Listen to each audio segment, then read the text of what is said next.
Mayday, Mayday. Good morning. This is DJ Easy Dick and the Madman bringing the latest, the greatest to that ass. For that ass.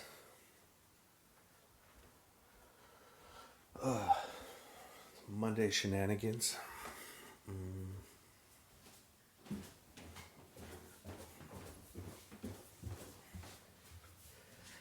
Getting caffeinating, getting hydrated. My old boss used to say caffeinate, hydrate, tolerate, masturbate. You would just add the eights, all the 8 words. Hibernate, exacerbate, probate. Uh,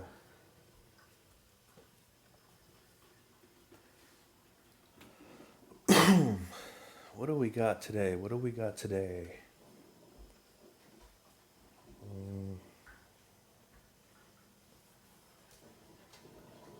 One take, two take, three take. ¿Qué onda, mirecita? It's your boy Rudy Sands. It's your boy Be Real. It's a common Mexican greeting for all you Espanol. For all you Espanol.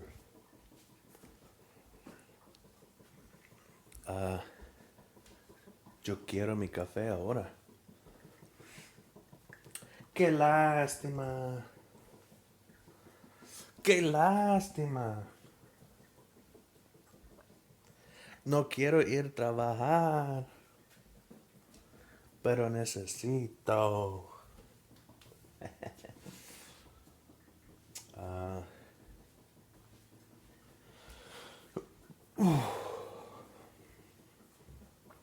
At this point, it's just me rambling into a phone. I like something to listen to.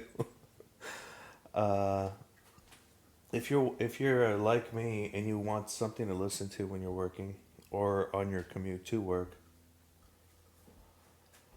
I've been listening to my friend Random Thoughts. I discovered this new guy. Well, I guess he's not new. He's been around for a while.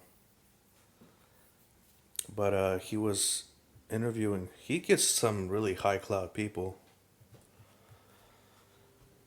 But he was this podcast called a Sunday Conversation. Sunday like the dessert.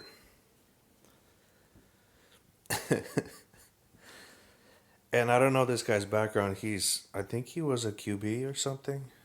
I think he played like college football, and now he's doing this. He's like a podcast question interviewer kind of person. He just does really absurd humor. Right up my valley. I hope someday to bring you quality content like that. But if you guys enjoy the raw, if you enjoy the unrefined, if you enjoy the raw dog, one take, baby. Jazzy Faye. One take, daddy.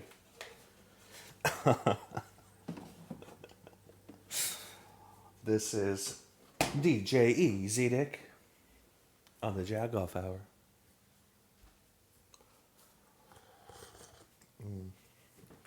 Oh, Billy Freckles. That's another thing I want to say. I quoted Jazzy Faye. He's early 2000s, late 90s guy. He was a big deal when I was a kid. And he could say things like "one take daddy" without it sounding gay at all. The the girls, they took that word. The harlots, they took daddy from us. We can't say daddy anymore. Daddy. Now everyone is afraid to say daddy. But certain subcultures are still okay with that. I don't know. I need to look up the rules on that. I don't know who can and can't say daddy anymore. Nobody says daddy anymore. They took that word. I can't even call my dad anymore. I can't even talk to him because I don't even know what to call him. So I just play it safe and avoid him.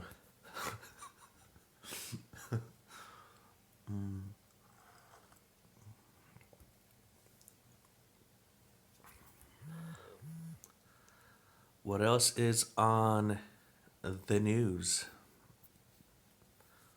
Macron said something.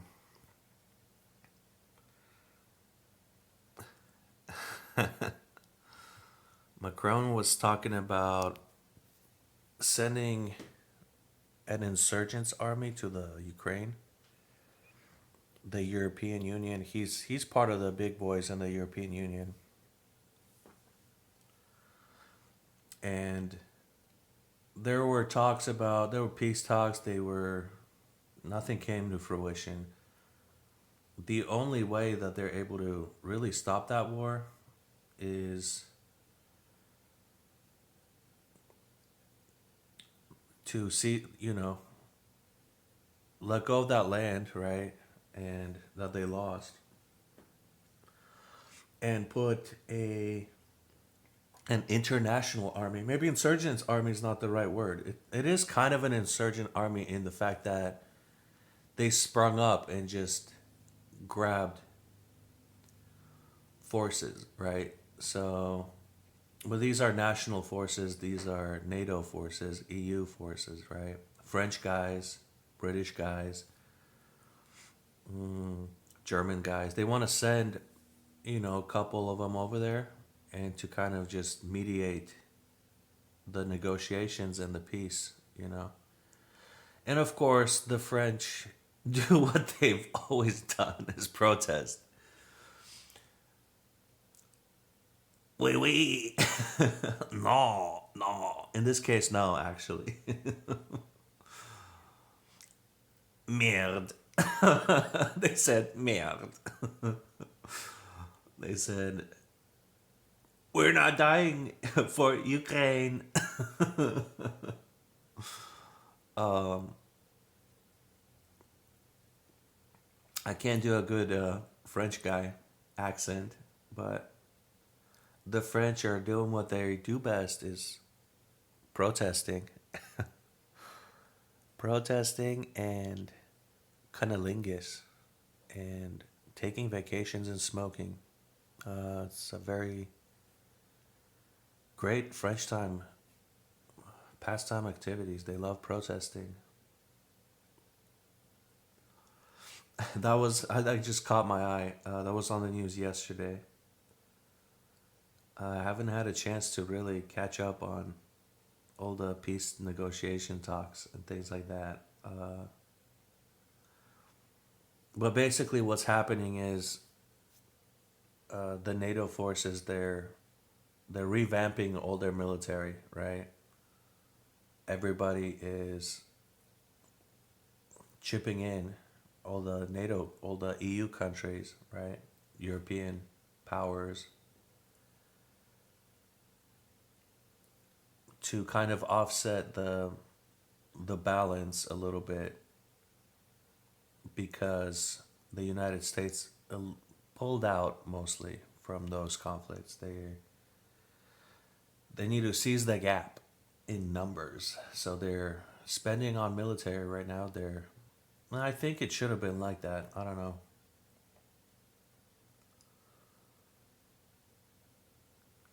I want to say like that, but that's kind of old time thinking. Like, let Europe deal with Europe. But we're so intertwined together that there is no more Europe in America. It's kind of like, I mean, they have their national borders and things, but things are just not as clear cut as they used to be. Things are just so enmeshed and so like mixed together that, yeah, these worlds are pretty much connected now. And I don't know if you've been keeping up, but there's some tensions growing on the Pacific, right? The China Taiwan situation, that's still a go, right? China is flexing its naval muscles. So of course, United States has had to deploy a few battalions over to Japan. A lot of United States bases over there. Japan and United States are tight. They're very tight. Thank goodness they're tight because we love Japan. We love all the stuff they make. We love Japan. It wasn't like that before. Japan was not tight before, but they are tight now. Hopefully they stay tight. Uh, yeah, hopefully nothing escalates. Hopefully we can wrap these things up and get back to playing. Get back to having fun in the sun. Going back to enjoying gas that costs $2. Yeah, going back to, I don't know, tackling something else like the microplastics and the food dyes, whatever else. I live kind of in a liberal state, so like almost too liberal. It's it's a little flambe at times, but they have a lot of good goals too. I guess they want to reduce plastic and things. Everyone loves that. Come on. Like for example, in my county, we have a we have a tax on plastic. So if you want plastic bags, you're not using your reusable ones. They just slap a little 5 cent fee on you or whatever, and it's fine. It didn't really. You'd think that it'd affect your life a lot, but it didn't. Most people are fine. Sometimes they used to give out these, like at restaurants. They used to give out these durable packaging, and I'd always think like we're just gonna be like if you ever go to like a fast food place, right? And you order like a burger or something, they give you this pretty much like a like one of those containers, that you can use like 10 or 20 times just for the one time, right? And I always thought that was weird. I was like, you're just literally handing it to me. It's like, I don't care if, you just gave me like a little paper wrap or something. They're giving me basically like a Tupperware every time. I always thought that was wasteful. I was like, okay, what am I supposed to do with all this trash? I can't even compact it. It's just gonna sit here, and it's gonna go in the landfill. I literally just wolfed down that burger in minutes. I didn't need it to be, you know, shrink. I didn't need it to be shrunk wrapped, and I think we can find some alternative solutions to those kind of things. Like the packaging is getting out of hand. I used to work receiving at multiple companies. I worked in the warehouse. I was the warehouse monkey, warehouse bitch. I mean, yeah, if any of you guys work retail before, you know that life. But one thing I always found odd was the amount of packaging required to ship something. And the reason they do it, even if it's some like low dollar, you know, low dollar item, they would still use close to 2 pounds of shipping products, right? For like a little drill bit or something to make sure it doesn't get lost, to make sure that it fits those minimum requirements.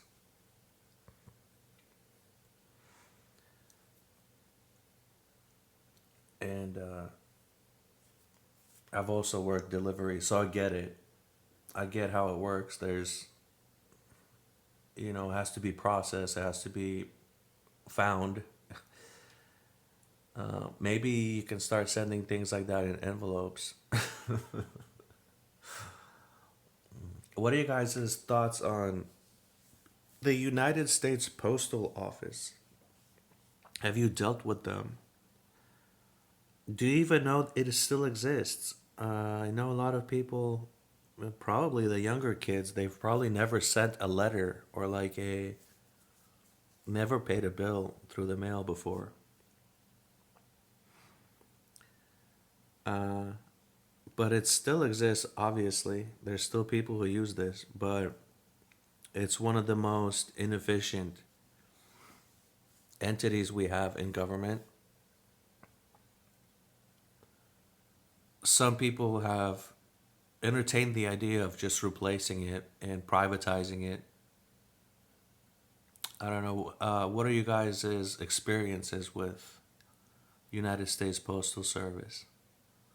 Do you like going there? It's a federal building, right? So these are federal employees, right? Uh, should a country have a postal service like that? Should the country,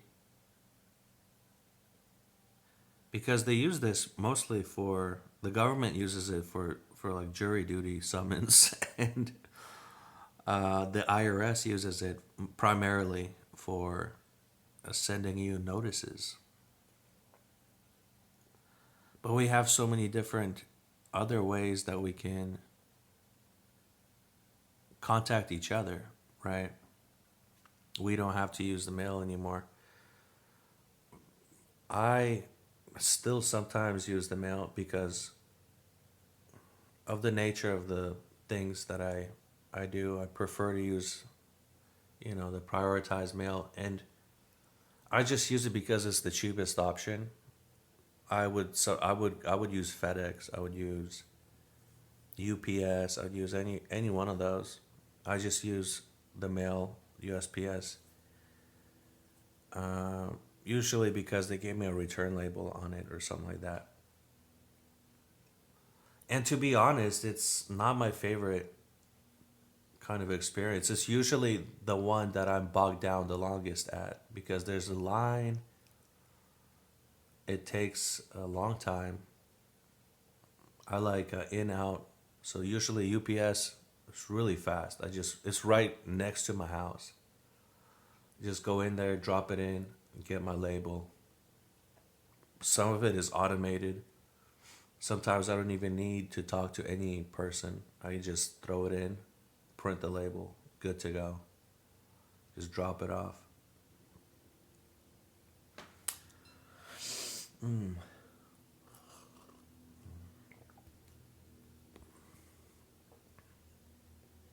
Another thing they're entertaining is the IRS. Defunding them, reducing them, lowering our income taxes. There are different ways that governments can raise funds for their budget. They can tax incomes, they can tax property, whatever wealth tax, you've heard of those things. There's every country does something similar. They all tax the citizens or the workers, or a sales tax or something. Sales tax is kind of like a little tariff, you know. The government, they put tariffs on its citizens.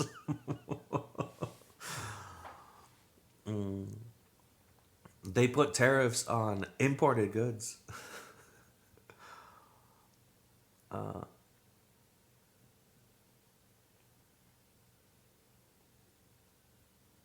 There are different ways to raise these funds for them. They have chose this one because it's seems to be a very seems to be a really effective one. IRS has historically been able to recover the funds that they require pretty well. They've established a certain fear into society as well. Like, people are afraid of this agency, and I've dealt with them. I've dealt in income tax preparation. Now, it's what I went to school for. I went to school for accounting stuff, and I've done income tax. I've worked HR block. I've done it, you know, for for friends and relatives, and like a small business type thing. And I don't like this institution. If you guys have looked at these publications, right? They call publication 17 is your basic one. This is the one where the government is legalized to tax your wages. They will do something like withdrawals from your check, right? So if you're a W-2 employee, your employer would set you up, on your W-4 form before you're employed, before you're hired, and he'll check a box on there. And there are certain criteria that you can opt out to not have any withdrawals from your paycheck, right? And then just pay the difference, the pay what you owe at the end of the year. Most people, they just say, "Oh, just take what you need." So what the government does is every single paycheck you receive, the percentage goes in there. A lot of times they overtake, right? They take more than they need.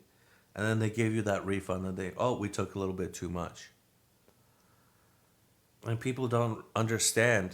They're thinking like, "Oh, we're getting money from the government." But no, this is your money, right? They just took too much. And then they're supposed to give it back to you. Kind of like they're doing you a favor, you know. Um, I just have, and the thing about the tax code is it's incredibly complex, right? I don't know about other countries. I've heard other countries have it just like a flat rate. You just pay, right? We have all these different credits, refundable, non-refundable, exemptions. So basically, it's mucky waters in there, right? There's the income credits, earned income credit. There is dependents. There are dependents. You can write off dependents. It's so stupid. You basically have a few leeways, like you can get some tax credits and things like that, like education. But think about it. They're still taking effectively probably a fifth of everything you make. Um, 20 to 20, a quarter, sometimes 25% of everything you make. But the way it's set up is just like you're going there, back, there, back, there, back. There's something called adjusted gross income. There's called, oh man, it's such a mess. It's basically like one of those carnival games that you come to. The IRS is one of the carnies, and he has one of those. The switcheroos, the little cup games that he does. The little he mixes them up, and then you have to pick where the pebble is, right?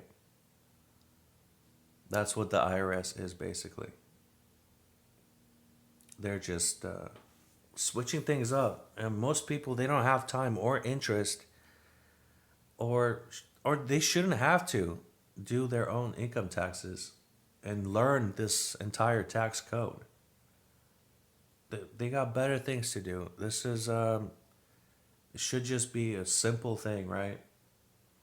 And it shouldn't be this high. Maybe it's comparable to other countries. Other countries, I've heard, they pay a much higher tax. They pay like a 35%. Some closer to like 50 tax. But somehow it works out for them because they're able to enjoy some government benefits that we don't have here. Like, for example, they have free education and they have free healthcare. And, there's arguments against that because nothing really is free. If you don't want to get educated, right? Or if you don't want healthcare, then why should you pay, half of your paycheck? Other people argue that. Yeah, Europe has different ways around it. We do too. We have so many different ways we can avoid paying taxes, right? We can just make our. There's this concept of earned income and unearned income. I mean, all income is earned, right? But it's just the way it's classified. Maybe some income is not earned, some income is given, but the way in the tax code, the way it's classified, if it's earned income, it will be taxed fully, by the full rate. There's different brackets, right? There's from this amount to this amount, it's taxed at 15%, and then from that amount to that amount to 20. So there's different brackets, right? So you're not getting taxed on the same rate from your the entire sum you make, right? So like say you make 100,000 in a year.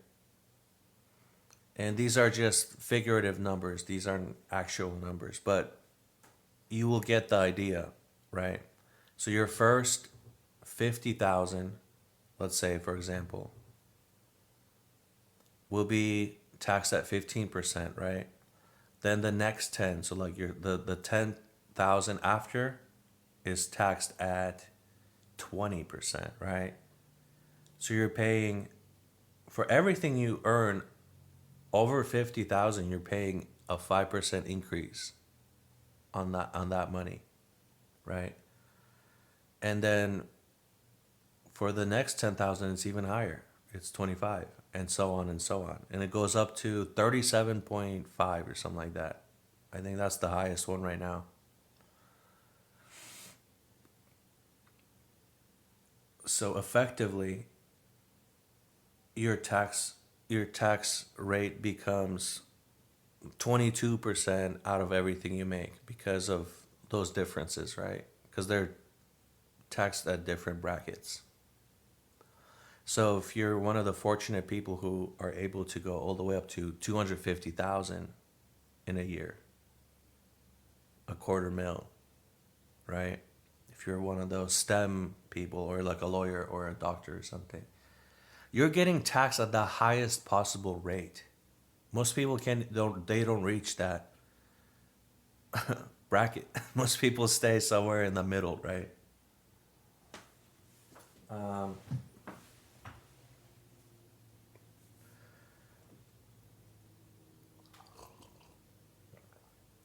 so you definitely don't want to have earned income because earned income is taxed at a higher rate. What you have is something called capital gains, which is, say for example, you bought property and your property grew in value, or you have company and you own majority stock in your company, and the valuation of your company went up. So you have something called capital gains.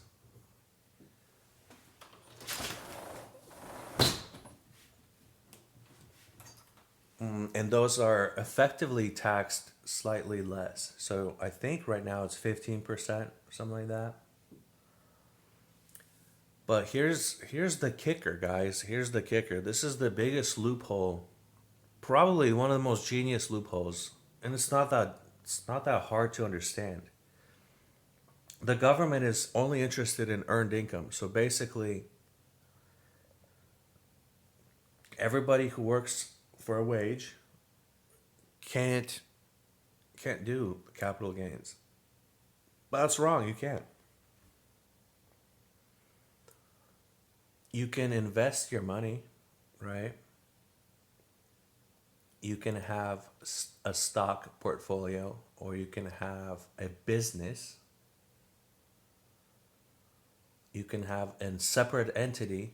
This is the level of genius these guys are. I think the guys who came up with these loopholes, they're the movers and the shakers. They're the capitalists. They're the industrialists. They're the fat cats. They're the Warren Buffetts. They're the investors, the funders. They created something called a corporation. What is a corporation? Corporation is a separate entity. On paper, the United States government, say, imagine Uncle Sam is walking around and he's looking for people to tax. He sees Joe Schmo. He sees he sees Nancy, and he's gonna tax them. But then he also sees Walmart Incorporated. He's like, what? Who's Walmart Incorporated? Wait a minute. So this is a person? No, it's not. It's a corporation. But Uncle Sam, he doesn't see the difference. He looks at Joe Schmo and Nancy and Walmart Incorporated as three distinct entities. He's not interested in your biology. He doesn't care what kind of genitalia you have, or if even if you have a body. Um,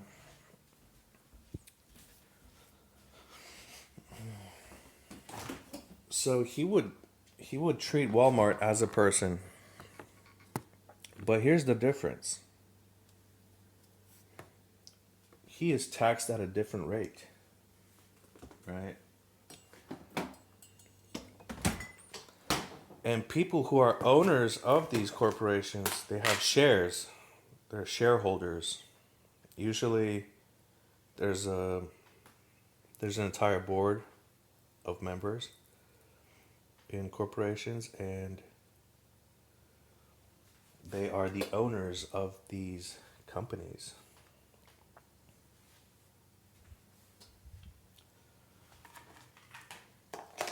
And what's a trip is, if you haven't declared any earned income, all of your wealth just went up because people bought more shares, people sold more shares, your shares went up in value, right? So if you had 100 shares that were worth $1 each, and then over a year it went up to $2 each, you didn't actually earn that income, right? The way it's categorized is it's capital gains. It gained value, right? So if he decides to sell these shares, he will he will pay a higher tax, right? It'll come out to some like comparable to what all the wage slaves pay.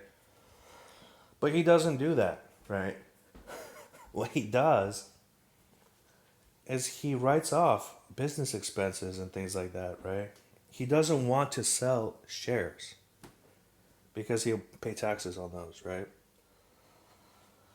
So it's in his best interest to keep those shares as long as he can and just grow them, right? And pay that lower fee and write off business expenses. If you're really smart, you can reduce it to, you can offset all of your gains by all your expenses to such an extent that you can pay $20 in taxes on $1 million company, right? So those are your Schedule K1s and things like that, your S corps, your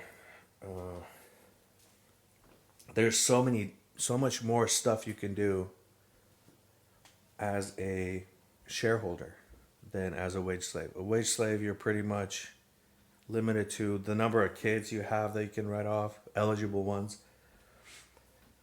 student age ones, or if you're married or something like that. It's very limited, and even then, you still have to pay taxes. It just reduces it by some fixed amount. You're pretty much fucked. You have to pay those taxes. But these guys, they have a lot more leeway. There's the K1s. K1s is, Schedule C. Those are really great for writing things off. You can write quite a bit off. And a lot of these guys, they lobbied for these laws, right? They created them, right?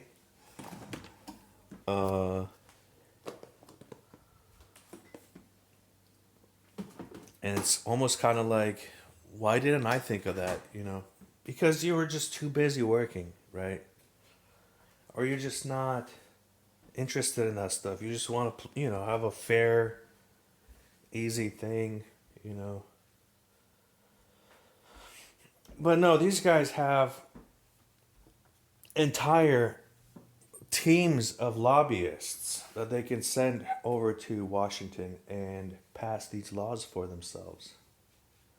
It could be in the form of environmental stuff. It could be in form of rebate stuff,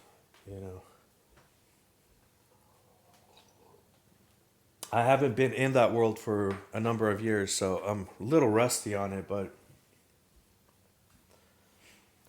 I understand the basic concept of it, but it's a fascinating world, the finance world.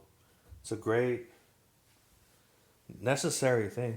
And on some of these, you're just like, I can't even be mad. That's genius. Like, I wish I thought of that. Like, some of these guys are, wow. The stuff that they've come, the way that they're able to rearrange and twist words in such a way that suits them is legendary. And this is one of the things that makes America great. And you can argue, it's all bought and paid for, it's corruption, whatever, but another person could say, the law is flexible, make it work the best you can for you. Some people look at rules and they say, follow them to a T. Other people look at rules and they say, there's some loopholes there. Let's exploit them. Those are always fun. I like the loophole stuff. I sometimes wish I came up with some of these loopholes, but I didn't. And of course, the government is playing cat and mouse with these things. They will pass new bills, they will pass new legislation, and they'll just continue exploiting weaknesses. And what we have after 100 years of this, we have something called the American Tax Code, which is probably the most lengthiest tax code. I can't think of any country that has a lengthier one than us, but I'm sure there might be some outlier country that's existed for 1,000 years that have some long tax code as well. Actually, let's look it up. I actually want to know, does any country have a tax code than America? Okay, so the United Kingdom has the longest tax code in the world. It says 17,000 pages. But yes, if you know the UK, it goes back 1,000 years. It goes back a long time. So that makes sense.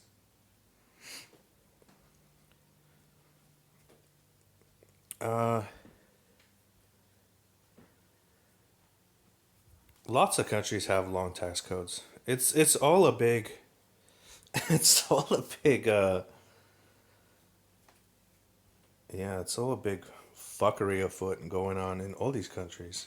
It's just governments fighting with, I guess, struggling with the industrialists and the capitalists and the different classes. It's just been like that.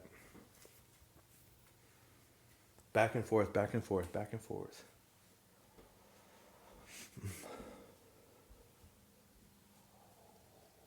Mm.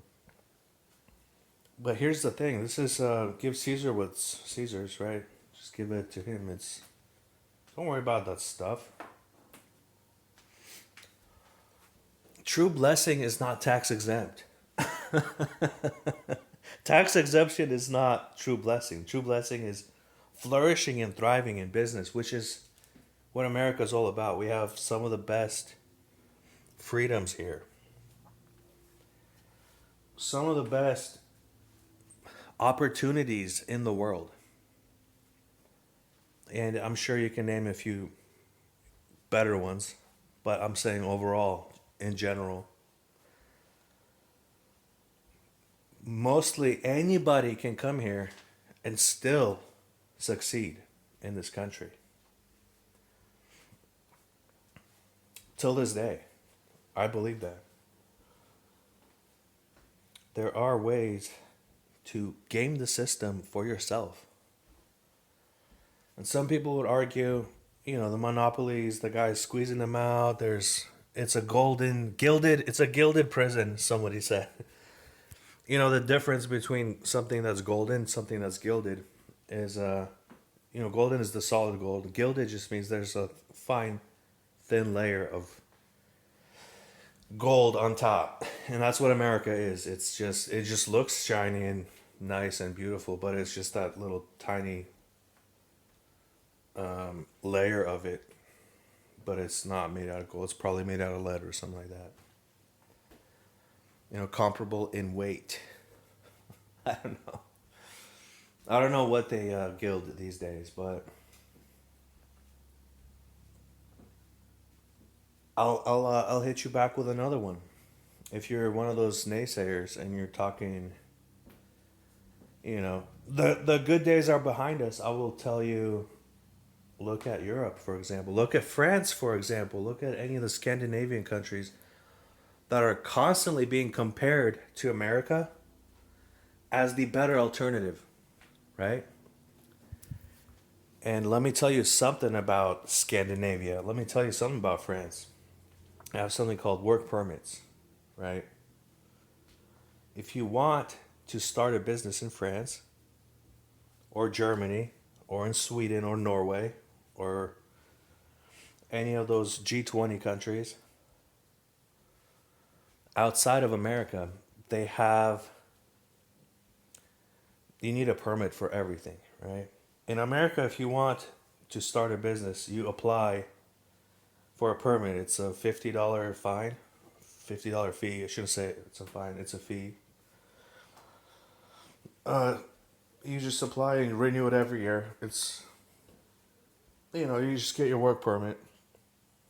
If you want to be a painter or something, you just get your permit for that. General services. You want to sell stuff, you get a reseller permit, right? Very simple, straightforward process. You can immediately start doing business within days. In these countries, in order for you to get these permits, you have to meet all this criteria. You have to be either a citizen of France. You have to wait a few years, even if you want to be like a taxi driver or something like that. You need to get one of those taxi permits, right? So you could, charge people for fares. And that's a lengthy process. There's all these different tests you have to pass. Not in America. In America, it's so simple. I mean, we have our industries like accounting, for example. You have to get your CPA. That's a license, right? So license like to practice medicine, right? So certain industries you definitely want to have qualified people for because they can do a lot of damage, right? You don't want somebody unqualified handling your finances. You don't want somebody unqualified operating on you, doing surgeries and prescribing medications, right? So like we'll leave those out. I'm talking about regular businesses, regular lemonade stand type of stuff, right? That shouldn't, you don't need. I mean, I've worked in restaurants and I didn't even have my food handler's permit. Like I'm not saying I didn't follow I just didn't have it on me, right? Like some people are just like, "Oh, they're carrying it around with themselves. They have it in their wallets or whatever." I didn't even have mine. Uh, it's just so much easier to, yeah, like our driver licenses, for example. You need to pass 80%, 75%, I think, 78%. It's a really really low bar. This is why they give licenses to pretty much anybody. It's that easy to pass. Do you know in Germany, if you want to drive on their government roads, right? You need to get the German license. It's a bitch and a half to get your license there, but they do have some of the best drivers in the world. I will give it to that. I will give them that. They have the autobahn. They have things like no speed limits. They have uh, it's a very rigorous process. If you want to get a license in Germany to drive, it's an actual accomplishment. Like I know people here when you turn 16, you get your license, you go to driver's ed. It's this big deal. Now you got your freedom. Now you can go see your friends, right? Now you can go hang out, do a bunch of dumb shit. And they celebrate this kind of like coming of age. In Germany, it actually is that big of a deal if you get your license there. It's a huge failure rate. Like most people don't get on their first try. They have things like you have to drive the manual transmission. You know, I like manual transmissions. I've driven manual transmissions my whole life. I prefer them. Uh, in Germany, you have to pass it with manual, right? There are different maneuvers you're supposed to do there. Like we have the backwards parking one here, parallel parking, like probably the toughest one. Over there, they have something like you gotta do the little cone maneuver. You're basically doing what our cops have to do, but you know to pass their driving situation. Or somebody that does like paramedics or something like really intense kind of stuff. Like most people can't drive like that, right? Think about like your mom, for example. Like, can she do that kind of stuff? I don't think so. But over there, their moms can. German moms can. They're. I've seen these German moms. They can do citizens arrest in hot pursuit. They can. They can paramedic drive through the entire Berlin and get somebody to the hospital on time because the average German citizen is just really good at driving, and they have statistics to prove it. They have less fatalities. They have less accidents. It's just overall uh, But then again, do you want to live in a society like that where everything is requires permits, everything needs validation from the man? You need to be vetted for everything, even if you're just trying to sell lemonade. You want to sell lemonade in Germany? Uh, Good luck. They will shut you down. I guess we have elements of that happening here in certain counties. It's called government overreach. They want to come in and take your permit, but it's so easy to get permits. I don't know why people don't get permits. Just get permits, right? Very cheap, very easy. Get insurance, just get all your paperwork. What's stopping you from getting your paperwork?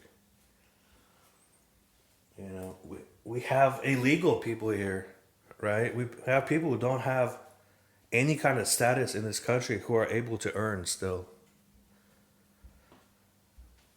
And I think there's a certain beauty to it that we're still a bunch of vagabonds, we're still a bunch of rebels that are just out here earning, if you think about all these kind of concepts, they're made up, right? Like you have the human right to earn, you have the human right to be housed, you have a human right to have a house and somewhere to live, right? And why should anyone be limited by some, trivial thing like a permit that limits their ability to earn? Like if you want to earn, if you want to work, if you want to make a business, you should be able to, right? Doesn't matter if you're a citizen or not. It doesn't I don't care about any of those things. You should be able to. I don't judge person on on their citizenship papers. That doesn't you're not that doesn't make you a better person, right? In terms of earning ability, like that stuff doesn't matter to me. Some would argue, people have fought for these rights. They should be protected. It should be only for the few. I'll tell you, the entire United States economy runs on, uh, like for example, in Washington, we have a crisis. We have a worker shortage of farm workers. There's a lot of these plants that they're growing here. You can't harvest them with a machine. You can only harvest them by hand. And nobody wants to do this kind of work, so they rely heavily on like immigrant labor, right? They want to pick all these carrots and things like that, asparagus and whatever. We talk about automation, we talk about, how machines are so great and we don't need. Turns out we still, the human factor, humans are not going to be replaced by AI or machines that easily. Like everyone thinks, are so afraid of the AI coming in and taking everyone's jobs. It's not so simple, Watson. Not so simple. Humans are the best robots we have right now. We need more of them. We need more humans. In order to recreate, maybe eventually they will come up with something that's better than a human, but there are going to be drawbacks to them too, because there's certain things humans have. We are the best robots that you could possibly imagine. Even with all of our qualms, we're the best robots. We can be programmed. Some of us are obedient, do good robots. Some of us are malfunctioning. We have a virus. And that's my goal right now, is to infect you with the virus of thinking for yourself. I'm going to take a page from Random Truths, a book. And I joke about, playing the fool and these kind of things, but I'm also Gonna leave this for you, and it's up to you if you want to take it or leave it. You know, the free thinking. Thinking is difficult. This is why most people judge, right? Thinking is difficult. That is why most people judge. It's easy to judge, right? Thinking's hard. Why think, dude? You can just blame shift. You can just blame your mom, blame your dad, blame the government, blame the county, blame government new Governor Newsom. If you're in California, Jay Inslee, Patty Murray. You can blame these guys for all your problems. Or you can just stop blaming and just game the system too, right? Like the system is there. You can game it too. Why do you think you're boxed out, right? You're not. If there's a will, there's a way. I'm one of those people, right? Um, I get inspiration from all the Harriet Tubmans, right? Uh, I get inspiration from all the Theo Vons. They just set their mind to something and they just get it done, right? I mean, yeah, there's obstacles and opposition and things like that, but there's somebody once told me I used to do a beer tap cleaning with this older guy. This older guy, he told me, I don't want to mess it up. I don't want to do it injustice. So I'm going to take a second to think exactly how he said it. He said, there are two types of people in this world. Those people who only see problems and how they can't do something, and they focus on those, or they see opportunities, right? They look at something, one person says, I can't do this because, another person says, oh, this is possible because I can do that, right? So two different people, same situation, they're looking at the exact same thing. One says I can't do it, another says I can because. It's just a difference in mindset, right? And like this podcasting thing, if you want to start doing podcasting, if you want to start uploading videos, you might have mental barriers and things like that. I don't have the right equipment. I don't have a camera. I don't have topics to talk about. I don't have a mic. What do you call those? Those mesh things you put on your microphone. I don't have internet. I don't have whatever. And there's these other people I've seen post one song on the SoundCloud and they just become overnight success. And imagine if that person, like Post Malone or somebody like that, there's a lot of these SoundCloud rappers out right now who are millionaires who, or those guys. I like to pick on the music industry because it's very inspirational. The very 8 Mile kind of inspiration. It's those people who just put it out there, right? And maybe nothing comes to fruition, but at least they tried, right? I like trying. I like attempting.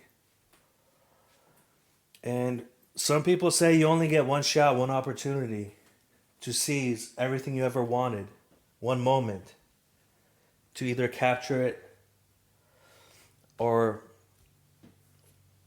eat shit. I don't believe that. I think you get multiple opportunities. You get more than one. You get probably a dozen, probably 2 dozen. And you get even more. The more you put yourself out there, the more opportunities you get,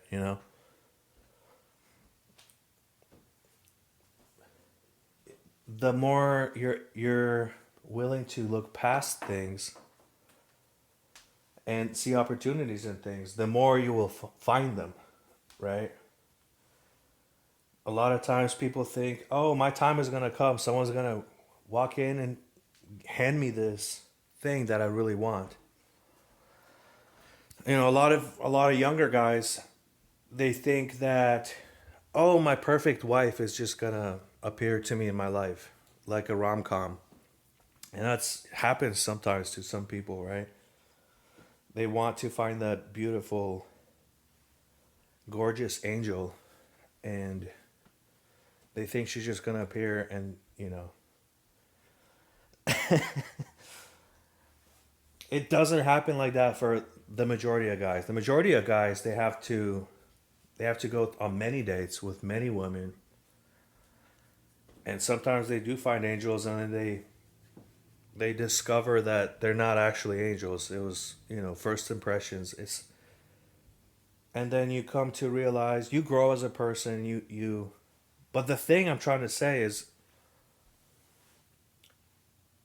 you got to go multiple dates, multiple women, cast a wide net. Some people say that's what hound dogs do. The hound dogs and the players and the max, they do these kind of things. They cast wide nets. They bang anything that walks. They bang anything with a heartbeat. But I will say the max, they don't have that scarcity mentality.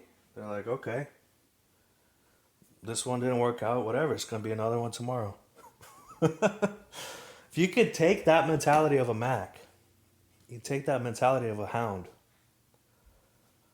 and apply it to business, apply it to sales, apply it to just have an abundance mentality. If your car breaks down, whatever, get another one, right? Your girl left you, whatever. Her loss, man. Oh, you see these guys, they're just so stuck on one single girl, right? And you're just like scratching your head trying to figure out what's going on here. Why are you so... She's clearly not into you, dude. Why are you so obsessed with this chick?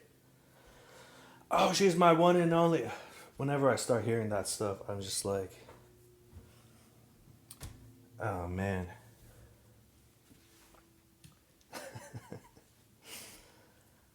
And on that note,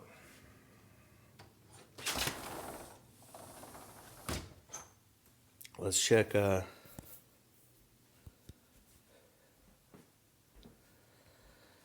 time here. We're at 1 hour. How did I just intuitively knew it was 1 hour. I start to run out of gas around the 1 hour mark. I mean, I could still keep going. Just give me another topic. One of these days I'll try to make a 2 hour podcast or a 3 hour podcast just to show you guys that this yapping can go on forever as long as I have coffee and as long as there are things in the world that piss me off. I will have tons of things to talk about.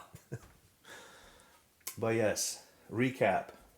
Abundance mentality, right? Don't worry about permits and things like that. Be thankful for America. We love America. We're having a lot of hateful things are being said about America. This is mostly not true. Don't listen to the news. Look outside, talk to your friends, talk to your neighbors, and you will see most of it is bullshit. People are still doing business. People are still out there earning. People are still, the news is designed to get you depressed. It's designed to get you angry. Because if you're not in the right mind, you buy things, right? It's good for economy.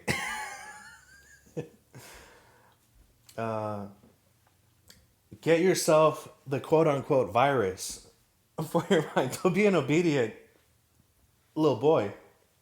Look for these loopholes and exploit them too. You can exploit these loopholes. You could be Warren Buffett. If this old bitch can do it, if this old hoe sitting in New Hampshire, wherever the fuck he's from, sitting on ass, eating Dairy Queen, driving a Honda Accord, this old bitch can do it. Why can't you? If he just doubled his wealth, or he added like 20% of his wealth to during these tariffs, during this bear market, he just he won again. Like, I don't know how he can continue winning like this. If this old bitch keeps winning, why can't you? Why can't I? Right? Is it because I don't have the nicest iPhone, the nicest internet connection, or the phone plan? Or, take inspiration from the man who invented the thong, right? He ran out of material and he used what he had.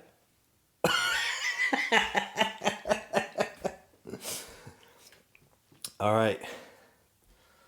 All right, fellas, boys and girls. This has been fun. This is DJ E, Z-Dick on the Jagoff Hour. The Diary of a Madman podcast. Stay safe out there. Peace and pussy grease.